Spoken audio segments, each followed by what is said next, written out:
Today, the greatest risk of global catastrophe doesn't look like this. Instead, it looks like this.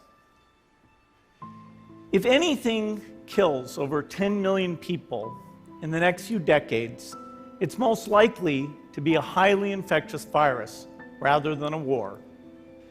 We need to do simulations, germ games, not war games, so that we see where the holes are. The last time a germ game was done in the United States was back in 2001, and it didn't go so well. So far, the score is germs 1, people 0.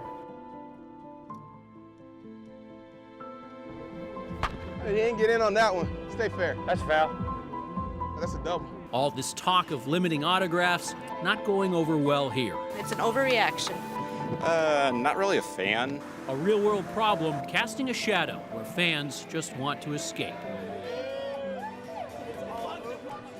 We've been waiting for Miami spring break for a while. About 2 months we've had the strip playing. 2-3 months. So we're just out here having a good time. Whatever happens, happens. With the bars being closed, we'll find alternatives. I'm somewhat of a conspiracy theorist, so I get it, people going overboard, but I also don't like people being too calm about the situation. And I just remember not hearing anything about it, as if it was just, I really in my head, started saying, there's no way they can have the NCAA tournament. There's no way that we can have basketball. The league has made a decision to end this year's Atlantic Coast Conference men's basketball tournament as of today. The numbers are like they are. Not that I'm a doctor, but if what they say is true. And so, I became very concerned. We're going to go to the latest now, though, on the coronavirus. Experts are warning it's likely to become a pandemic. There are at least 11 confirmed cases in the U.S. This is affecting the lives of our citizens. People are dying. Every day that is delayed here, I'm losing a dozen people on the back end are going to die as a result of this. Kevin Durant, one of the most fit people in the world, tested positive today. It's incumbent upon the citizens of this state to take this seriously. Pubs, wineries, bars, and breweries that do not include meals provided by a full kitchen must close.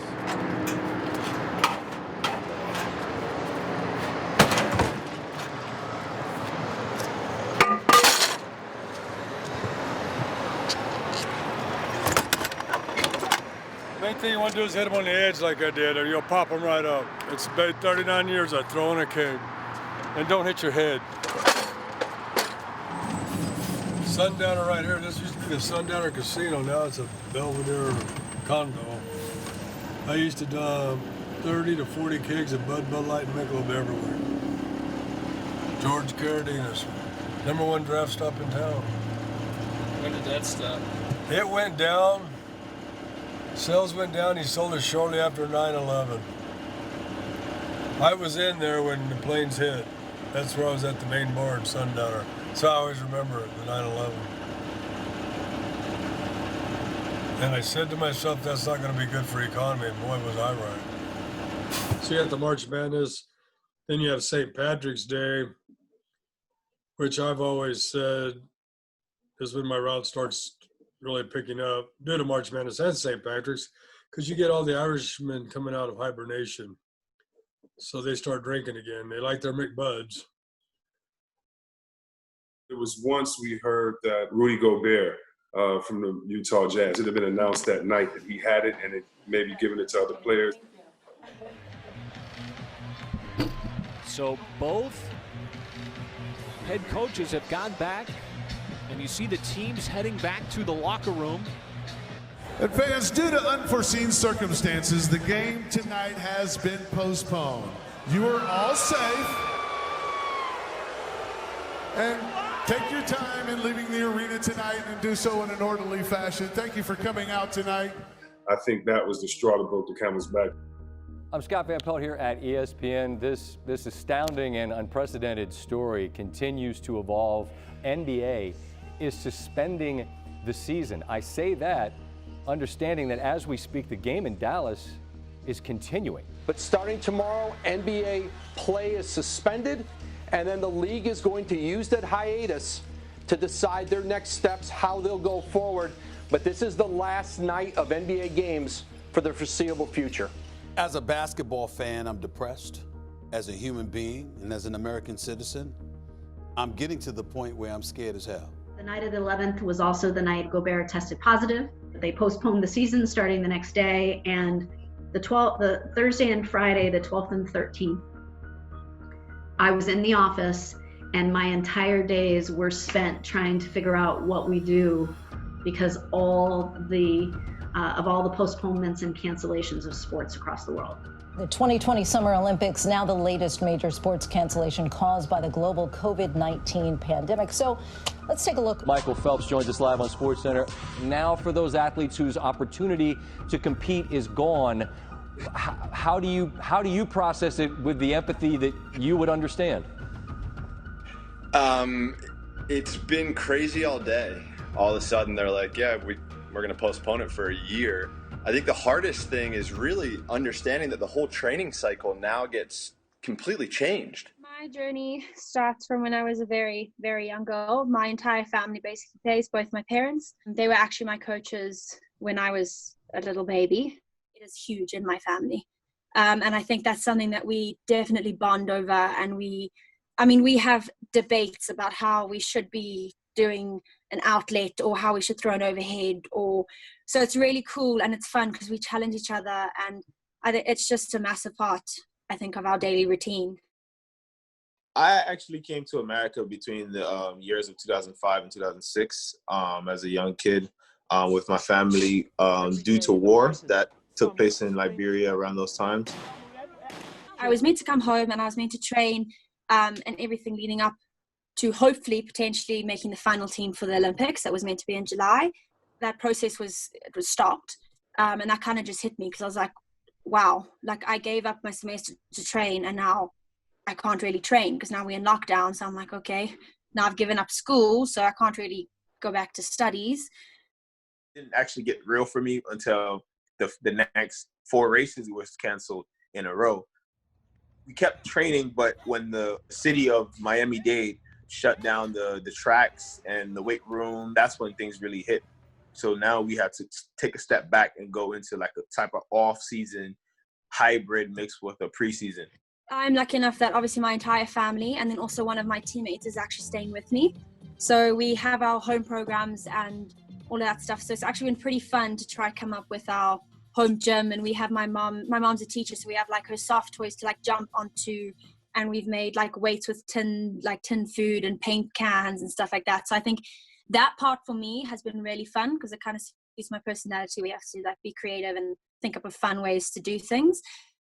And then I'm also very fortunate enough that we have a reasonably big garden. So we've been running around and we stay active every day. We have our hockey sticks. They permanently just live outside now.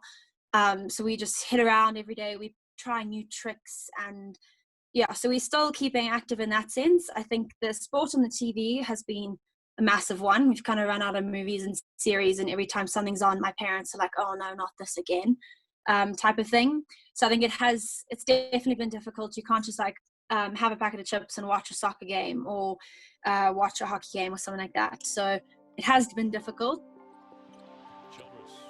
Look at what digital has done to the expansiveness of all the events that we can do across the board, right? 25,000 live events is nuts. ESPN has been extremely innovative in this time. And we've always been innovative, but we are now being innovative through the roof. We have the NFL draft that is still going on. Ladies and gentlemen, let us get this party started with the commissioner. Welcome to the 2020 NFL Draft, and thank you for taking the time to be with us. Like millions of fans, team personnel, and prospects, I join you from my home for the first virtual NFL Draft. This is different for us, and it's different for you, because it has to be. Can't take a sack here. Can't take that either. Intercepted. I grew up like dreaming about being able to like be drafted. Obviously, you don't even think like I never thought it was like real really until like you know what I mean, up until maybe a few years ago, if that, and like just to like still I'm still just excited for that, you know what I mean, the day to come and just be able to enjoy it with like my brother and my friends that I've grew up with. And so, I mean, I've always watched the draft with my brother and like family and friends, so it'll be cool to watch it this year and actually be in it. After a successful 4-year career at Wake Forest and a good day at the NFL Combine, the Eastlake grad has landed on many NFL teams' radars. The biggest difference in the draft process between us is like there were so many, like I had a lot of the teams that I'm Skyping with, what it would have been is it would have been like a 30 visit where I would have flown to the team facility and got to visit, speak to their owner and general manager, kind of just get to see everybody in the facility and learn ball for a day. Doing some of it through Skype is obviously a little bit different. Like you don't have any private workouts with teams, stuff like that, but it is what it is, you know what I mean? I'm going to just be grateful for whatever opportunity, you know what I mean? Yeah. Wherever I go, I'll make it work. Hey, Justin. Good, buddy. How you doing? Congratulations. We're thrilled you're a Bronco. You didn't come in here and have a chance to compete. We're proud and glad that you're a Bronco. All right, buddy. We'll enjoy that. All this hard work you put in is well deserved. Let's go, baby.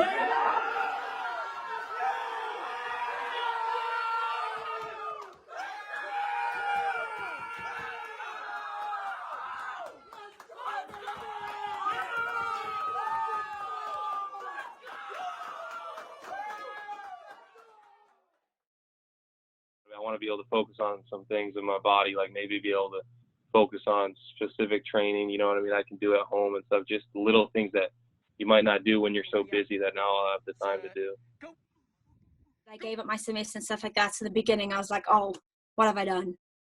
Like I've given up my year to kind of train for this thing that's now, thankfully, not been cancelled and postponed. So I think that is definitely the silver lining to it, is that it can still be a possibility. I can still fulfill my dream of actually playing for the Olympics and representing my country. So I think it definitely is probably a blessing in disguise, because it gives us a lot more time to prepare. It also gives me more time with my family. Obviously being overseas, I see them, a month every 4 months or whatever it is. Our entire family, so including my brother, is actually at home, and he went to boarding school, so we weren't really together and stuff like that. So it's been a blessing that we are all together. Kind of cool to like do things that you kind of wouldn't be doing without like I've been going on bike rides, stuff like that, you know what I mean, things I haven't done in years.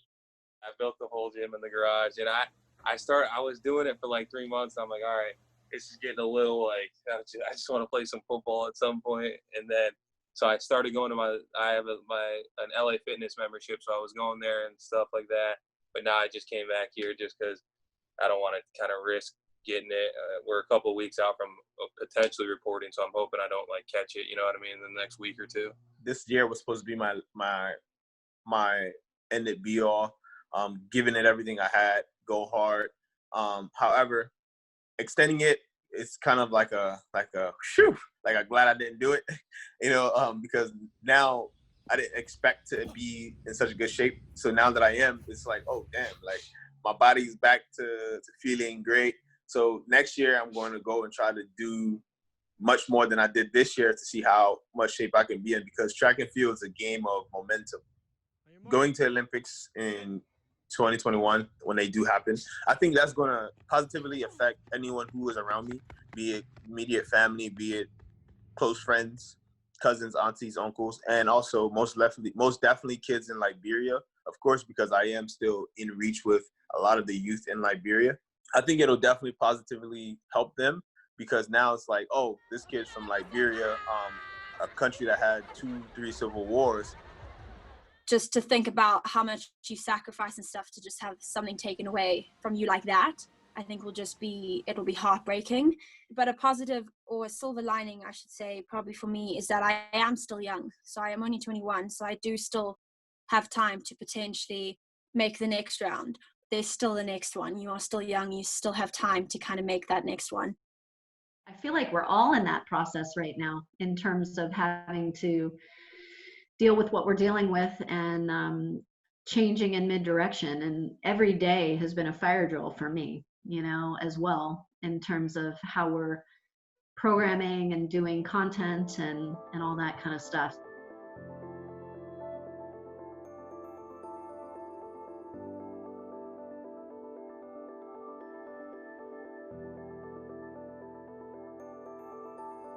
Fans have sent in their pictures, and they have been placed here as if they were actually here watching the games. Wow. He's the UFC's lightweight champion! Congratulations. Really amazing. I don't care.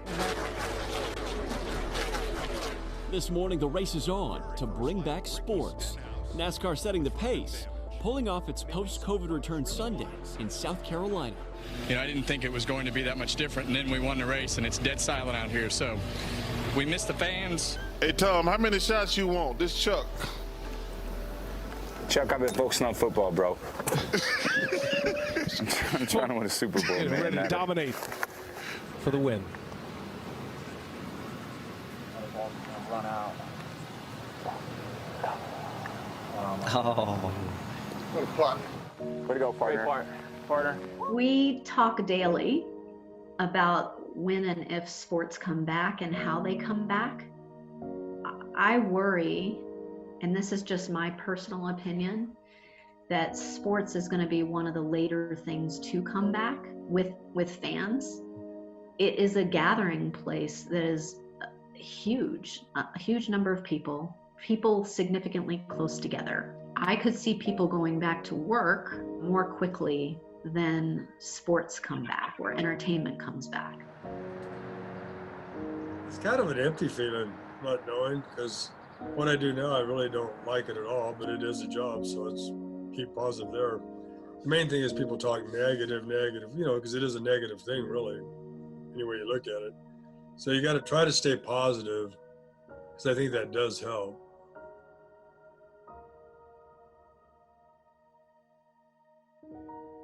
Renee Montgomery is all over the news this week because she announced that she would not be playing in the condensed 22-game regular season for the WNBA. She finally decided to leave the house so that she could participate in one of the marches in Atlanta, raise money, and hand out water for the protesters that were down there in Atlanta. Why do you think, Renee, this has impacted you so profoundly? I think anyone that saw that 8-minute and 40-second video, like, how could you not be? Get in the car. Mama. I will never agree with anybody disrespecting the flag of the United States of America. Drew Brees, you're a straight sucker, man. You're a sucker for that, bro. Why you think all these young people out here protesting?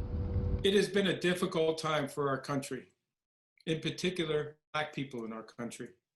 We, the National Football League, admit we were wrong for not listening to NFL players earlier. NASCAR, after making it clear last week that the flag has no official place at its events, is now going even further with a request many of its fans may not like. In a statement today, NASCAR asked fans to refrain from flying it. Unity. Bring everybody together to enjoy a sporting event, cheer on their favorite driver, not be shy and introverted about or because of they see a Confederate flag flying.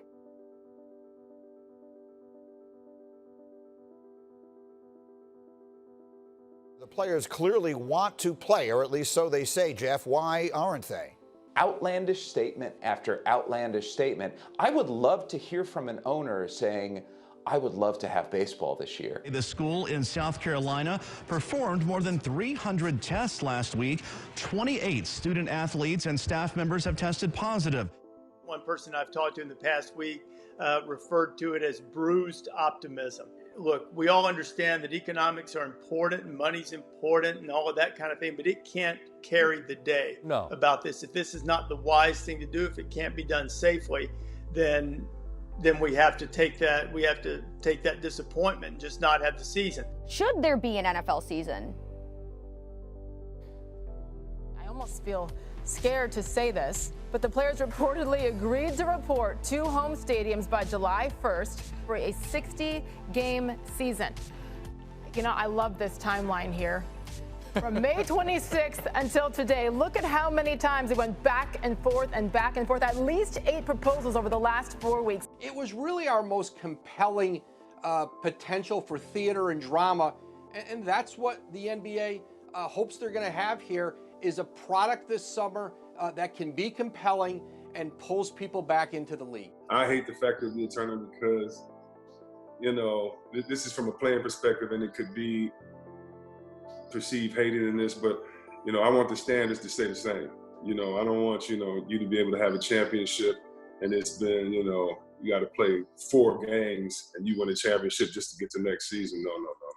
One thing that I would like to see and that I've asked the league about is that whatever changes we're going to make in the league, that right now is kind of that milestone moment. Right now it's kind of that line in the sand that Corona is put here. So it's a new day. I do know that. I don't know what's going to change, but it won't be the same next time the jump ball goes up.